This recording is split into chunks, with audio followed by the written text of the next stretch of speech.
우리 하나님 말씀 마태복음입니다. 마태복음 9장 14절에서 17절의 말씀입니다. 우리 함께 말씀 읽겠습니다. 그때 요한의 제자들이 예수께 나와 이르되 우리와 바리새인들은 금식하는데 어찌하여 당신의 제자들은 금식하지 아니하나이까? 예수께서 그들에게 이르시되 혼인집 손님들이 신랑과 함께 있을 동안에 섭할 수 있느냐? 그러나 신랑을 빼앗길 날이 이르리니 그때에는 금식할 것이니라. 생배 조각을 낡은 옷에 붙이는 자가 없나니 이는 기운 것이 그 옷을 당기어 헤어짐이 더하게 됨이요 새 포도주를 낡은 가죽 부대에 넣지 아니하나니 그렇게 하면 부대가 터져 포도주도 쏟아지고 부대도 버리게 됨이라. 새 포도주는 새 부대에 넣어야 둘 다 보존되느니라. 아멘. 오늘 함께 읽었던 우리 마가복음 말씀, 마태복음 말씀 가지고 신앙생활의 형식이 아니라 본질을 찾아라 라는 말씀 제목으로 함께 시간 또 우리가 말씀을 받고 은혜를 누리고자 합니다. 네. 첫 새벽 예배 때 주님께서 우리에게 주신 말씀이 옛사람을 벗고, 에베소 4장의 말씀이죠. 옛사람을 벗고 새사람을 입어라 라는 그 말씀을 함께 나누고 우리에게 주셨습니다. 그래서 우리는 이 옛사람, 우리 옛사람, 우리가 예수 믿기 전에 그 사람일 수도 있고요. 그리고 2024년도를 살아가면서 우리에게 있던 그 옛사람일 수도 있는데 이것을 벗고 2025년도를 새 사람을 입어서 출발하라 하는 우리에게 말씀을 주십니다. 여러분, 이 옛사람은요, 에베소서에 많은 이 옛사람은 유혹의 욕심을 따르는 사람입니다. 그 육신의 욕심을 따라 사는 사람을 말합니다. 그래서 이 옛사람을 벗지 못하면 우리는 새 사람을 입을 수가 없습니다. 이 새 사람은 하나님의 의와 진리를 따라 지으심을 받은, 즉 말씀을 따라 사는 사람을 우리 새 사람이라 하는데요, 알 수 있는데 정말 그랬어요. 우리는 이 새 사람이 바로 나는 죽고 예수로 사는 삶, 나는 죽고 예수로 걸어 사는 삶. 그래서 우리는 철저하게 십자가에 우리를 죽이는 사람이 되어야 됩니다. 여러분, 우리가 신년 집회를 통해서 우리에게 주신 강력한 메시지가 천국을 침노하라. 그 말씀을 들으면서 여러분들은 어떤 은혜를 받았습니까? 저는 침례 요한이 천국에 있지 못하는 그 메시지를 들으면서 천국에 가까이 있지, 침례 요한이 천국에 있지 못하는 그 메시지를 들으면서 그러면 도대체 어떻게 신앙생활을 해야 천국에 들어갈 수 있을까? 막연하게 나는 천국에 들어갈 수, 이쯤 하면 천국에 들어갈 수 있을 거야 라고 생각했던 제 생각이 완전히 깨어졌습니다. 침례자는 어떻게 살았습니까? 그는 제사장 가문에서 태어나서 제사장이 될 수 있었습니다. 가만히 왕궁에서 편하게. 근데 그가 다 버리고 그의 사명이 무엇입니까? 예수 그리스도의 오심을 예비하는, 메시아의 오심을 예비하는 그 삶. 그래서 광야에서 생활을 했습니다. 다 버리고. 우리는 다 버리고 정말 그렇게 살고 있습니까? 우리는 다 버리고 그렇게 살아도 그렇게 침노해야 천국에 갈 수 있는데 우리는 이것저것 다 챙기고 신경 쓰고 누릴 거 다 누리고 있으면서 과연 그러면 우리는 어떻게 천국에 갈 수 있을까? 그는 제 생각 깨어짐을 통해서 이게 천국이 정말 좁다. 천국에 들어가는 사람이 정말 많지 않겠다. 그래서 침노하지 않으면 정말 천국에 들어가지 못하겠다. 그냥 평범하게 신앙생활 해서는 와서 예배드리고 내 삶을 살고 그렇게 해서는 정말 하는 나라는 충분히 들어가지만 천국은 들어가지 못하겠고 또 왕노릇? 그 왕노릇 한다는 거 좋죠. 우리 왕노릇 할 수 있다는 거 우리가 다 바라고 은연중에 나는 이쯤 하면 왕노릇 할 수 있을 거라고 생각은 하고 있지만 세상에서도요 뭔가 내가 다른 사람보다 특권을 누리거나 하려면은 그 사람이 엄청나게 모든 걸 다 포기하고 그거 한 가지만 바라보고 달려갈 때에 얻을 수 있는 것이죠. 근데 세상에 귀한 것도 그런데 천국의 그것은 세상과 비교할 수 없는데 그것을 우리가 얻어 누리려는데 세상 것 다 하고 우리가 예수 믿으면 과연 그 왕 같은 제사장으로서 왕처럼 우리가 다스리면서 할 수 있을까? 그런 제가 은혜를 받으면서 이게 정말 다시 한번 더 삶을 돌이켜야 되겠다라는 생각을 많이 가졌습니다. 우리도 마찬가지지만 오늘 우리가요 새 사람을 우리가 입지 못하면 옛 사람을 여전히 가지고 있는 상태에서 그냥 나도 새 사람 입어야지 이런 상태로 가게 된다 그러면 우리가 천국을 침노하는 자가 될 수 없죠. 우리가 이제 옷을 사서 구입했어요. 새 옷을 구입했는데 내가 기존에 있던 옷을 입고 그 위에 새 옷을 입을 수 있을까요? 입지 못하죠. 내가 내가 기존에 있던 옷을 완전히 벗어버리고 그래야 새 옷을 입어야 멋있게 표가 나는 것이죠. 그전에 있던 옷이 너무 아까워서 그냥 그 위에 끼워 입으면 그게 어떻게 새 옷을 입은 사람이 되겠습니까? 우리가 신앙생활을 지금 그렇게 하고 있는지도 모른다는 것이죠. 기존의 것 하나도 옛사람 하나도 버리지 못하면서 새 사람을 입으라 그러니까 그냥 내가 겉에만 그것도 버리기 새 사람 입고 싶으니까 그냥 그것은 버리지 못하고 처리하지 못한데 그냥 위에다 끼워 입는 얼마나 우리가 모순된 신앙생활을 하고 있는가. 우리가 정말 말씀을 통해서 우리는 항상 깨달아야 합니다.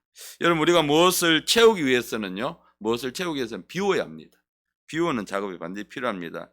그래서 그 안에 뭔가 있는 상태로는요 다른 것을 담을 수가 없습니다. 반드시 새로운 것을 채우기 위해서는 그 담은 곳이 깨끗하게 비워지고 청소되고 새 것처럼 되어 있어야 그 새로운 것을 담을 때에 그것이 그대로 보존될 수 있는 것입니다. 그런데 정리되지 않은 채 채우게 되면요 옛 것은 그대로 묻어 있고 쉽게 말하면 우리가 설거지 밥 먹고 왜 설거지를 합니까? 우리가 또 깨끗한 그릇이에요.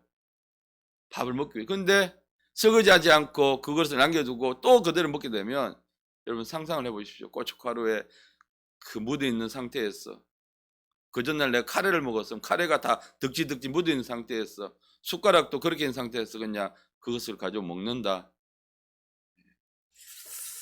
우리 그렇게 먹는 사람 아무도 없지요.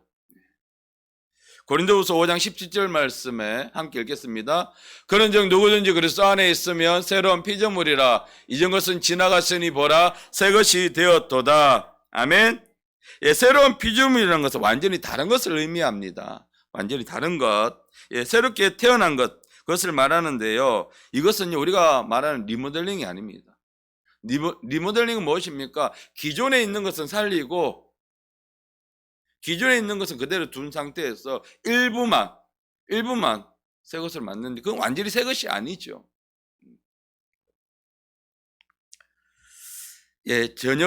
전혀 다른 것입니다. 여기서 새로운 피조물은 전혀 다른 것입니다. 그래서 우리가 세상에 있는 것을 그대로 가지고 그리스도 안에서요 새로운 피조물이 절대로 될 수 없습니다. 세상 것을 완전히 우리는 버려야 그리스도 안에서 우리가 새로운 피조물이 될 수 있습니다.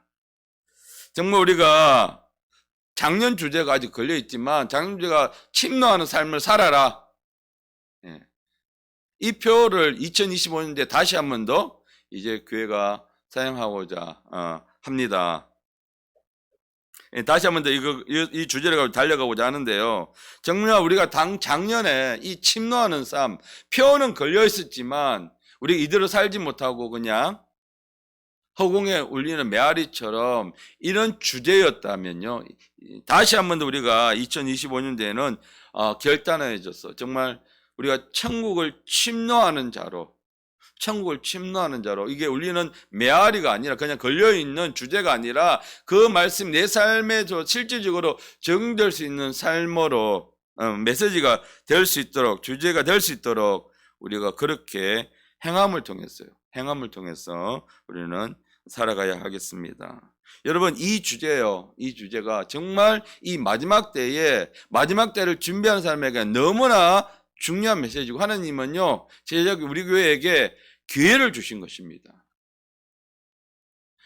이 마지막 때가 지나가고 우리가 준비할 수 있는 교회의 시간이 지나고 나면 하나님 앞에 섰을 때는 우리는 더 이상 기회가 없는 것이에요. 그런데 우리가 기회가 있을 때에 하나님께서 계속 우리를 깨우시는 말씀, 침노해라.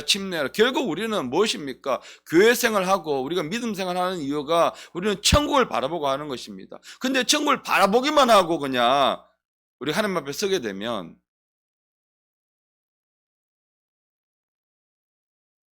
하나님 나라는 갈 수 있지만 그냥 바라보기만 하는 사람만 되면 안 된다는 것입니다.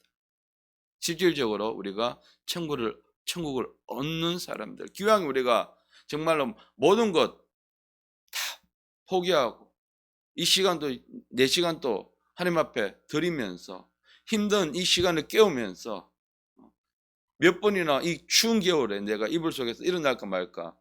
저도요 시간을 2타임 맞춰놓거든요. 처음에 잘 일어나지 못해요. 그 5분이라는 짧은 시간이 저에게는 행복이에요. 아, 내가 5분 더 잘 수 있구나. 그것을 유혹을 뿌리치고 이 시간에 왔으면 우리가 뭐합니까? 천국을 얻은 삶이 되어야 되겠죠. 정말 우리가 마지막 날에 우리가 깨어있지 않으면요 예수님께서 우리에게 말씀하십니다. 녹음 18장 8절 말씀에 그러나 인자가 올 때 세상에서 믿음을 보겠느냐. 우리가 이 말씀에는 포함되지 않았으면 좋겠습니다. 마지막 때에 이렇게 우리에게 이 말씀을 주셨음에 불구하고 침노하라는 말씀을 주셨음에 불구하고 그 말씀을 받을 때는 내가 결단을 해야지 하는데 인자가 올 때에 여러분 지금이 마지막 때라는 것입니다. 성경에는 마지막 때에 대해서 여러 가지 징조들을 나타내고 말씀하고 있습니다. 그런데 그것이 끝이 아니라 이제 재난의 시작이다라고 말씀하시면서요. 그러나 예수님께서 말씀하신 말씀 중에 인자가 올 때 여러분 지금 한번 세상을 보십시오. 아니 안 믿는 사람은 제외해놓고 뭐 요즘 누구한테 가서 전도하면 그 사람들 시도 안 먹히죠. 근데 믿는 사람들조차도 어떤 식으로 살아가고 있습니까? 내 생각대로 자신의 소견이 옳은 대로 살아가고 있습니다. 얼마나 우리는 기도를 하고 있습니까? 여기 계신 분들 제외하고 얼마나 많이 말씀을 읽고 있습니까? 우리 말씀 읽는 것에 침노를 하셔야 합니다. 말씀이 하나님에 대해서 이야기하고 있는 전부인데 우리가 하나님을 원하고 천국을 침노하는 자라고 하면서 그 안에 다 모든 열쇠와 비밀이 다 있는데 죽어도 말씀을 읽지 않는 그리스도인들이 너무 많다는 것이죠. 세상에 가장 무거운 게 눈꺼풀하고 성경책 앞표지라고 합니다.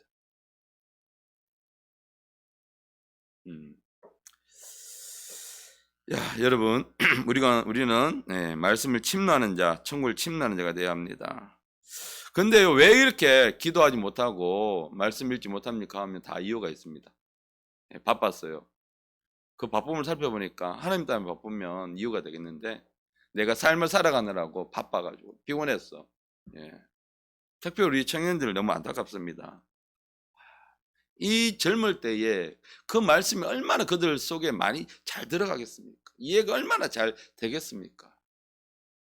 그런데 엉뚱한데 자기 힘을 소비하고 있어요. 말씀 속에 들어가서 하나님이 이 삶 속에서 내가 살고 있는 이 삶 속에 물론 우리가 말하는 것은 천국의 소망이지만 이 땅에서 하나님 우리에게 축복을 주시기 때문에 이 삶을 살아갈 때 어떻게 하나님의 계획이 어디에 있을까? 그 말씀을 붙잡고 내가 살아간다면 하나님께서 이 땅에서 높여주시죠. 하나님 높이시면 그 높임을 감당할 사람이 없다는 것입니다. 참 안타까운 부분이 있습니다. 그리고 청년들을 위해서 많이 좀 기대해 주시길 바랍니다. 그래서 우리 정말로 이 마지막 때에 인자가 올 때 세상에서 믿음을 보겠느냐라는 이 하는 예수님의 이 경고의 말씀 우리는 한 귀로 듣고 한 귀로 흘리면 안 되는 것입니다. 자, 오늘 본문에서요, 여러분, 예수님께 요한의 제자들이요, 요한의 제자들. 요한을 침례 요한, 여기서 침례 요한의 제자들이 예수님께 그렇게 묻지요. 당신의 제자들은 왜 금식을 하지 않죠? 라고 묻습니다. 뭐 오늘 마태복음 9장에 보면 예수님께서 이제 여러 가지 기적들을 행하시는 모습들이 나오고 있죠. 중풍병자를 회복시키는 부분부터 나오고 있는데 14절 와서 갑자기 금식에 대해서 논쟁이 일어납니다. 그래서 이 질문은 예수님이 말씀하시는 분이 이때 유대인들은 당연히 율법에 따라서 금식하는 것은 당연하다고 생각하기 때문에 요한의 제자들도 이 율법에 따라서 율법을 해야 되는데 예수님과 예수님 제자들은 먹고 마시고 특별히 세리들과 죄인들과 먹고 마시고 있네. 율법에 따르면 이게 아닌데? 그래서 그 이유를 의아해서 예수님께 지금 묻고 있는 거예요. 아니 우리와 바리새인들은 철저하게 율법을 따르고 있는데 유대인이라면 율법을 따라야 되는데 왜 예수님과 예수님의 제자들은 금식을 하지 않고 있습니까? 라고 묻는 것이죠. 여러분 여기서 잘 생각해 보십시오. 이 지금 요한의 제자들이 침례 요한의 제자들이 어디에 기준에서 예수님께 이 질문을 합니까? 자기 생각, 율법을 따르는 자기 생각의 기준에서 예수님께 질문하고 있어요. 우리가 말씀을 볼 때에 내 생각의 기준에서 말씀을 해석하면 절대 안 된다는 것입니다. 많은 그리스도인들이 말씀을 자기 생각에 비춰봤을 때 적용하고 해석을 한다는 거예요. 절대 말씀은 귀에 금은 귀고리, 코에 금은 코고리가 아니라는 거예요, 여러분. 말씀은요, 우리 생각과 우리 자유로 해석하는 것이 아니라 성령에 의해서 그것이 분별되고 해석돼야 하는 것입니다. 그래야 말씀이 나의 어떤 부분들을, 나의 잘못된 삶의 습관들을 깨트릴 때 그것을 내가 아멘으로 받고 그 부분들이 내가 말씀에 의해서 수정돼 가는 부분이 있죠. 내 자유로 해석하면 그 말씀을 내가 버려버리고 나에게 복 주는 말씀, 나에게 유익되는 말씀만 골랐어. 마치 어디 쇼핑몰에 가서 쇼핑을 하듯이 말씀을 그래 쇼핑을 하면 안 된다는 것입니다.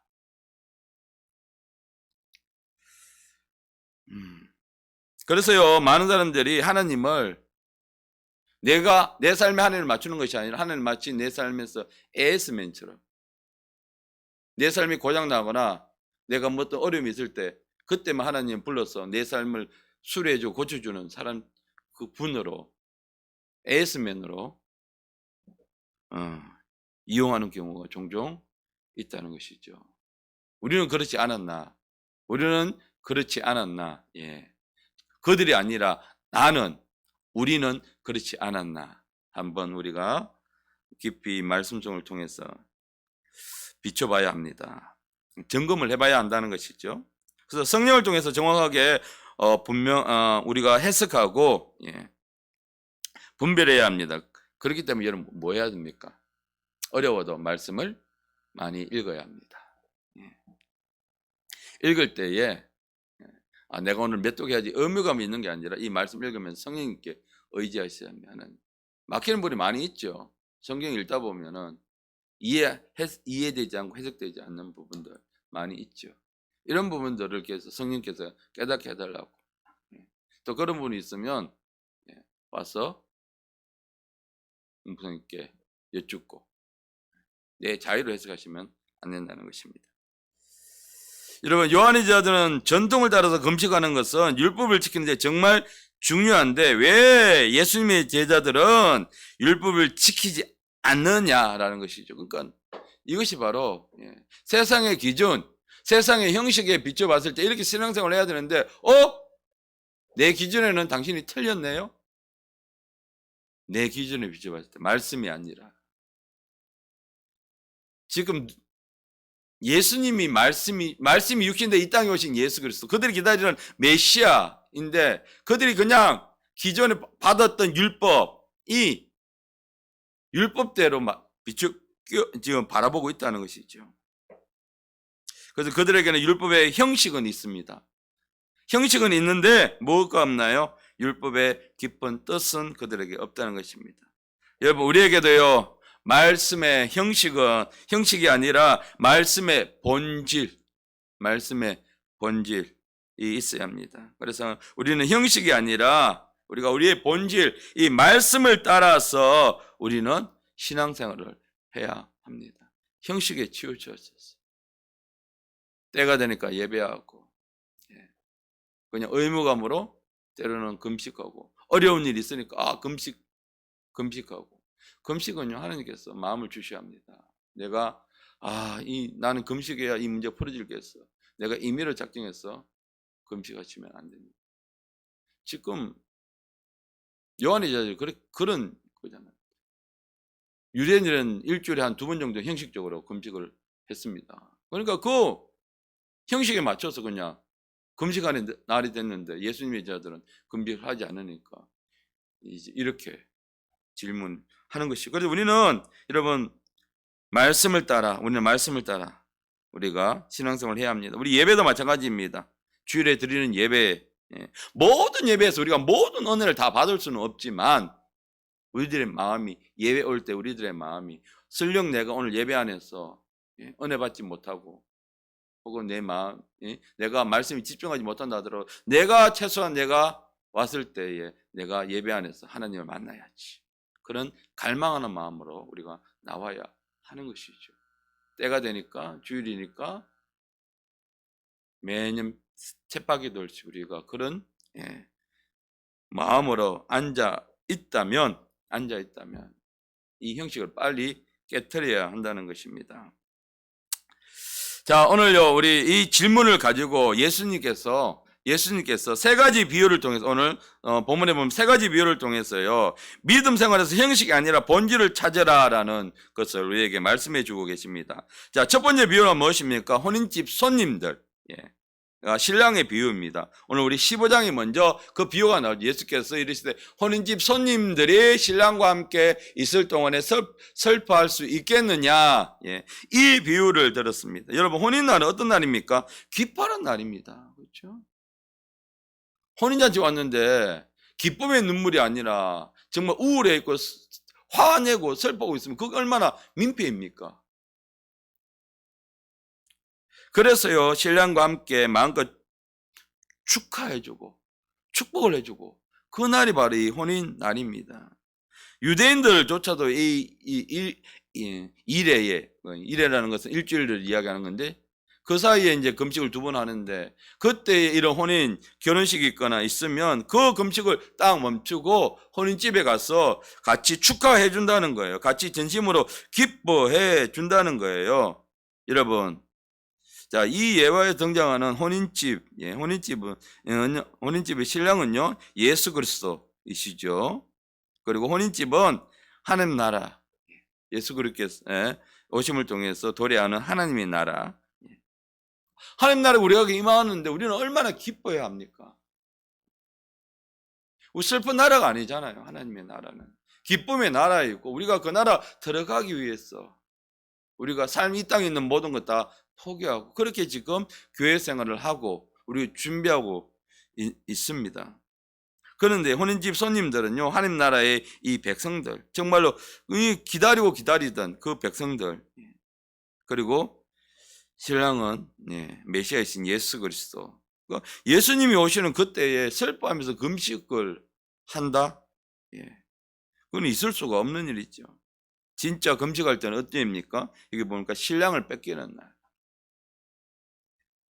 신랑을 뺏기는 날입니다.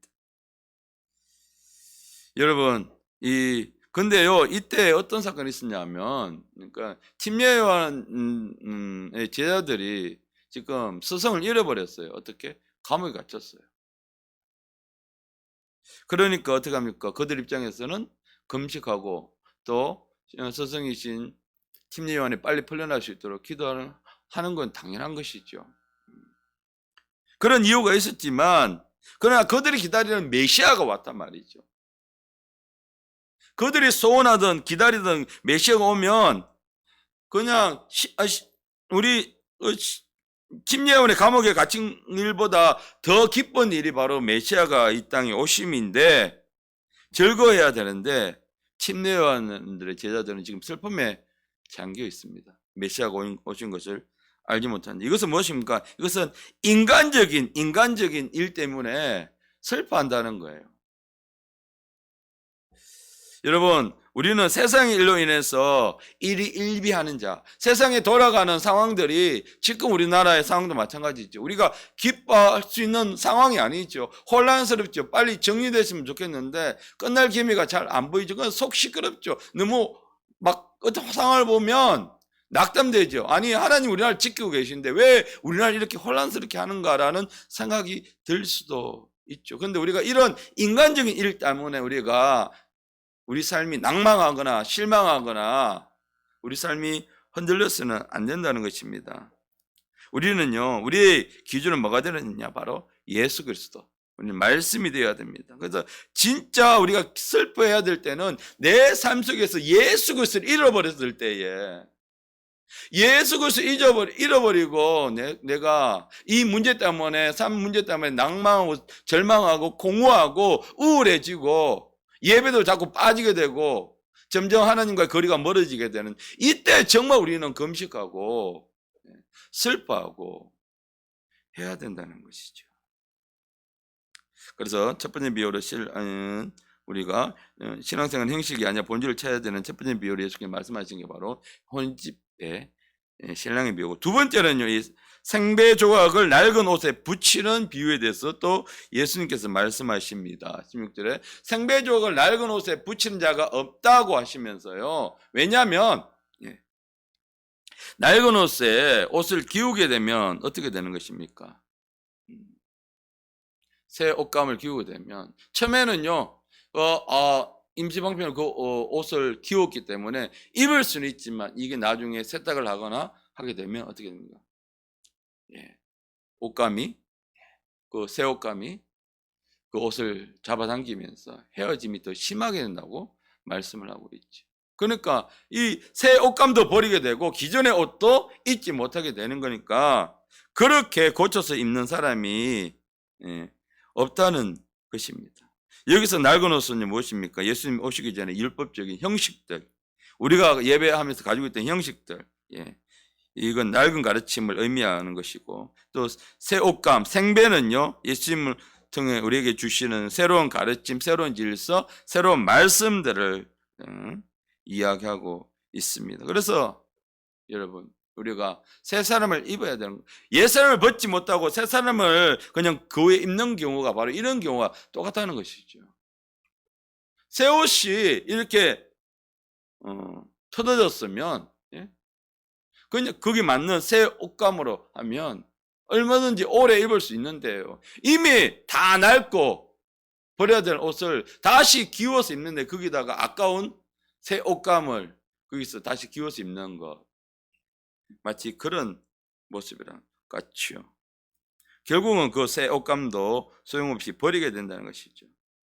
즉 여러분, 이처럼 말씀과 우리의 생각은요, 절대로 조화를 이룰 수가 없어요. 내 생각과 말씀은 절대 조화를 이룰 수가 없다는 거예요. 그래서 우리가 우리 생각으로 말씀을 해석하면 절대 안 된다는 거예요. 자, 로마서 8장 7절 말씀 함께 읽겠습니다. 육신의 생각은 하나님과 원수가 되나니 이는 하나님의 법에 굴복하지 아니할 뿐 아니라 할 수도 없음이라. 우리의 육신의 생각은요, 하나님의 말씀과 하나님과 원수가 된다고 했는데 이 육신의 생각으로 하나님 주시는 말씀을 해석한다? 해석도 안 될 뿐더러 그 주신 하나님의 말씀이 육신적으로 생각하니까 하나님이 우리에게 주시는 분명한 그 뜻을 우리는 받을 수가 없죠. 그럼 결국 누가 이깁니까? 하나님 말씀을 주셔도 그 말씀이 나를 전명하는 것이 아니라 내 생각이 이기게 된다는 것이죠. 즉 내 뜻대로 살아가게 된다는 거예요. 말씀을 받아도. 자아가 강한 사람은요, 은혜는 받을 수 있습니다. 그런데 그것뿐이에요. 결코 변화가 일어나지 않습니다. 예. 성령 충만해도 마찬가지고. 은혜 받고 성령 충만해도 그 사람이 하루아침에 확 바뀌나요? 예. 내가 완전히 죽으면 바뀌죠. 근데 내가 살아있으면. 베드로가 그 사람이었잖아요. 내가 완전히 죽으니까. 내가 완전히 죽으니까. 자아가 얼마나 강한 사람이었습니까? 근데 내가 확 죽어버리니까 그 성령 충만 받고, 그래서 그가 그렇게 사람을 의식하고 사람을 두려웠던 그가 이제는 더 이상 두려워하지 않고 담대하게, 그래서 예수 그리스도를 위해서, 말씀을 위해서, 복음을 위해서 그가 순교하는 사람이 된 것이죠. 내가 죽어야 하는 것입니다.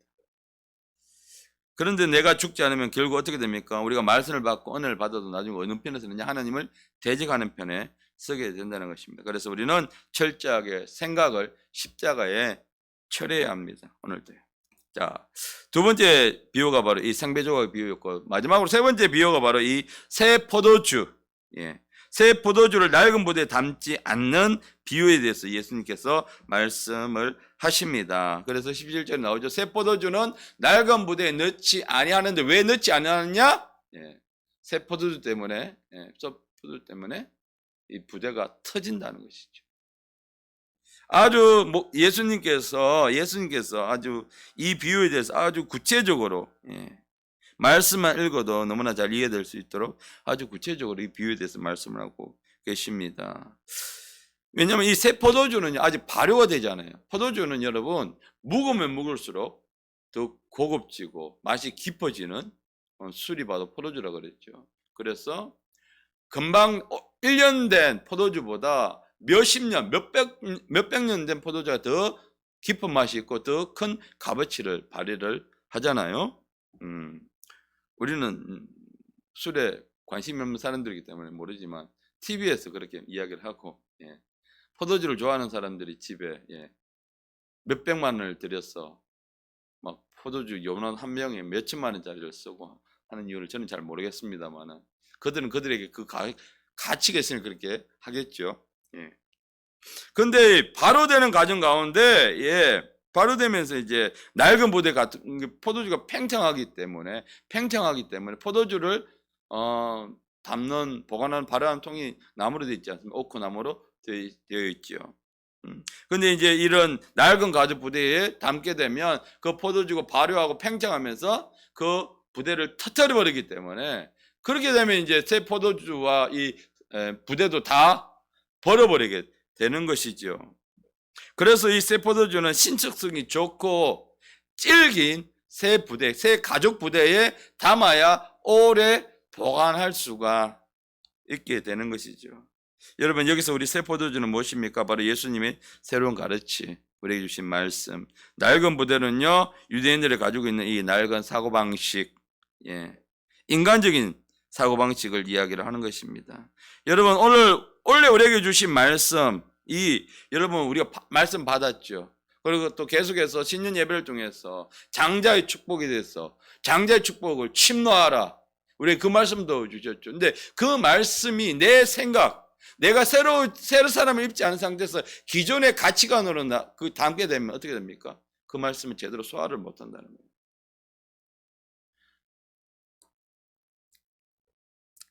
그래서 우리는요, 결국 어떻게 합니까? 연초에는 그 말씀 받으면서, 내가 장제 축복을 받아야지, 침노해야지 라고 연초에는 그 말씀 붙잡는데, 결국은요, 우리가 삶을 살다 보면 좌절하고 실망하고, 또 그 자리로 돌아가게 됩니다. 여러분, 한번 터져버린 부대를 기운다고 그것이 새 것이 됩니까? 사용할 수가 없지요. 그 기운 사이로 포도주가 다 새고 말 것입니다. 그래서 우리는 새 부대가 되어야 됩니다. 그래야 우리는 말씀을 담아서 내 생각이 아닌 말씀을 따라 살 수 있는 사람이 되고, 또 중요한 것은 말씀을 따라서 우리가 장성한 분량, 수준, 예수 그리스도의 수준에 우리가 자라날 수 있습니다. 아니, 몇십 년 동안 신앙생활을 했는데도 불구하고 성장하지 못한다는 것은 얼마나 부끄러운 일입니까, 여러분?